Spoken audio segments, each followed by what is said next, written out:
911 operators of Reddit. What were the most creative ways that people asked for help when they couldn't explicitly say it?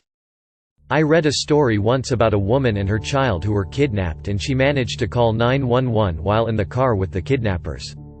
She gave the operator hints about her situation by just screaming at her captors while revealing stuff about her surroundings. Like, "Oh my God.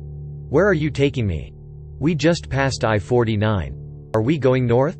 What's happening? Where are you taking me and my baby?" She's lucky the operator didn't dismiss it as a prank call. But I guess they must have training for those kinds of situations. This one girl was being held hostage and she managed to call 911 and tap SOS in Morse code. The operator kept asking if everything was okay, and then she realized what was going on. The woman was rescued and the hostage takers are now serving time. I used to install security camera systems. Mostly commercial accounts like banks, schools, hospitals and police stations, but also homes. When teaching them how to operate their system, they had to choose a safe word to give the operator in case of a false alarm, which often happens. In the event of an emergency or hostage-type situation, we would teach them to intentionally give the wrong safe word. The operator is trained to ask for the safe word again for verification, and they would again give the wrong safe word.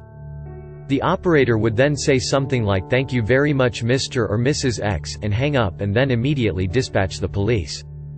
My gun club in the UK has an alarm system where there are 2 valid codes to disable the alarms and open the building up. One of the codes does just that. Turns the alarm off and lets you in. The other code turns the alarm off and lets you in, but also alerts the police, who dispatch an armed response unit. This is in case the guy locking up at night gets jumped and forced to open the building up. I'm not a 911 operator. But I once lived in a sort of shelter for pregnant women, and I got pretty close with one of the girls there. We had both moved from the shelter but kept in contact. Mostly through texts. This had to be maybe 2008 or 2009. So I had a landline and a cell phone at this time. Anyway. She calls me, which was weird to me because we normally texted. I answered and she asked if I had any money because they were hungry. I said I had no way to get it there because I didn't have a car at the time. But I would send a pizza there if she wanted. She said yes and started thanking me profusely, and something about it just seemed odd, so I asked if she was okay. She said no. But sort of in a funny way, like it was a normal conversation. I asked if she was in danger and she says, yes. I guess just pepperoni. So I'm freaking out. I ask if she wants me to call 911 and she asks her boyfriend in the background if he wants something and comes back to me and says, yeah, that's fine.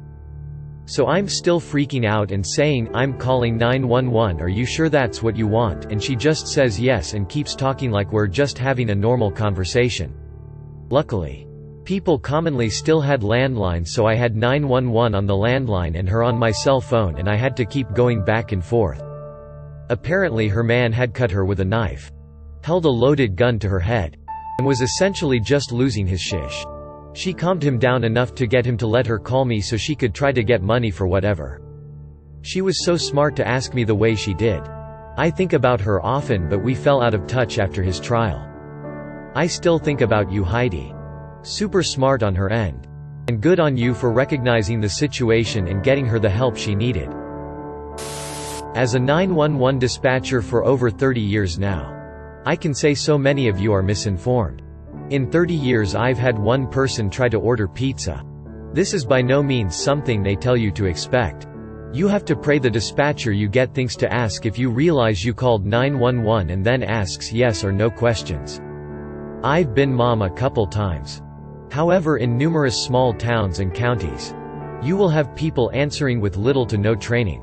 Some states have required tests. Others don't. Most larger cities have their own training programs. A lot of times the new dispatcher is at the mercy of how well the person assigned to train them does the job. It's sad, really. Was looking for this 911 dispatcher for 5 years now, serving an area just over 1 million residents.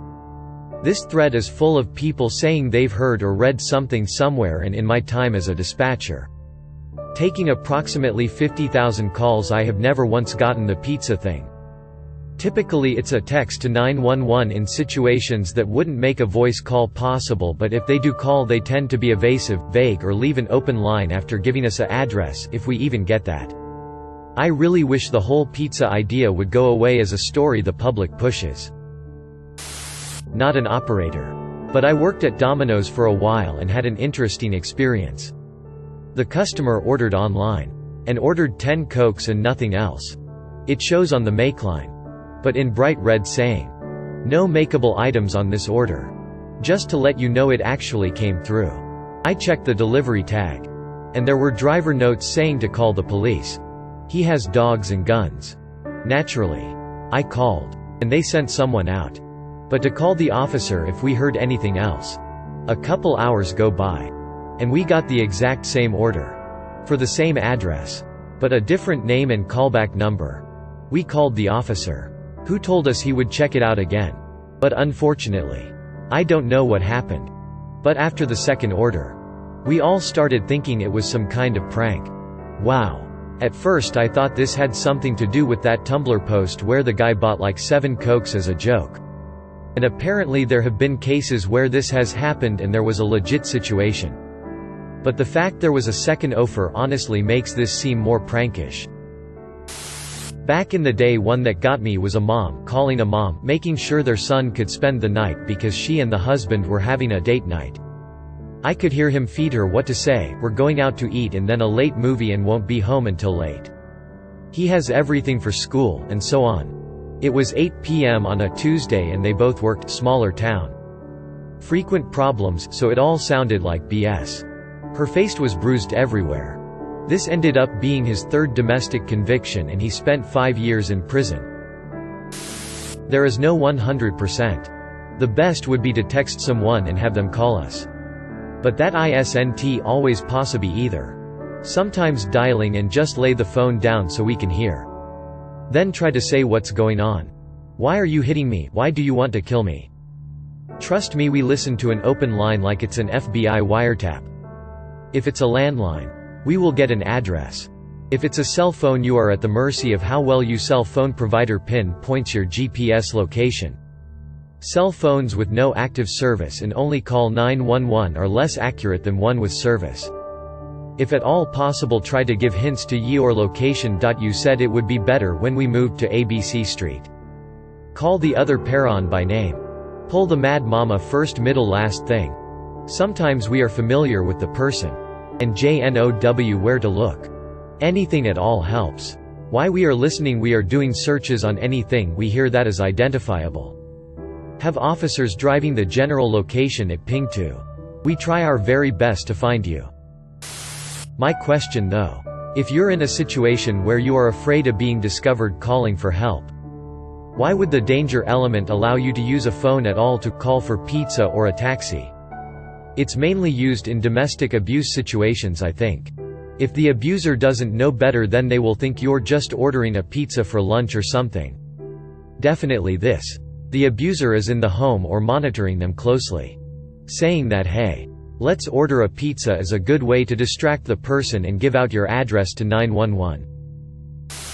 Not a 911 operator, but my mom called me one night when I was out running the roads with some friends, asking me if I could stop by real quick. Said she wanted to see me before I went back home. I was in college at the time and this was a weekend where me and some friends were out just cruising around the back roads. I could hear tension in her voice, so I knew something was up. So I told my friends something was going down, so we all rolled on over to her house. Her and her abusive boyfriend rolled up to find 5 dudes sitting on the hoods of their cars just waiting. I was holding a tire iron and another friend had his pistol out, showing it off. Her boyfriend got out and took one look at us before turning on his heel and walking to his truck. He looked back at me as he opened his door and I twiddled my fingers at him. I wanted him to try something. But he didn't.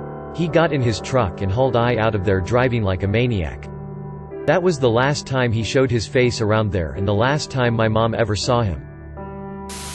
The one my family and I use is to use a pet name that we never actually use in real conversation. Not any name in particular. Just one we never actually call each other. My mom came up with this, or someone told it to her. Dunno, when I was a kid and kinda drilled it into us. It's not specifically if you need help. Just if you feel unsafe for whatever reason but aren't comfortable saying it out loud at that moment. Hearing it used kinda pulls you into the moment and makes you start checking out everybody around and scanning for exits and stuff. My wife and our kids use the same system. There's a guy the first used to work with who called everybody dude. And this isn't one we've ever really used regularly. For the first couple of weeks I worked with him, I'd get a little nervous when he talked to me. And I'm pretty sure this is why. When I was growing up, if we phrased a question, "You won't let me," my mom knew the answer was, "No, I won't." With my kids, we intentionally misspell cool. Is it cool if I go to Jane's after school? No. Sorry kiddo. Time to come home. Other words with AC work as well. I read this story about a woman who called 911 and acted like they were talking to a pizza place. It went something like, "Hello, can I have a large pizza? Ma'am, are you aware that you are calling 911, not a pizza place?" "Yes, I am." "Okay, are you in a situation where you can't let them know that you are calling 911s?" "Yes, that's right." "Okay, what's your location?" Then she gives them her location. Damn. That's smooth as eggs. Just like my balls.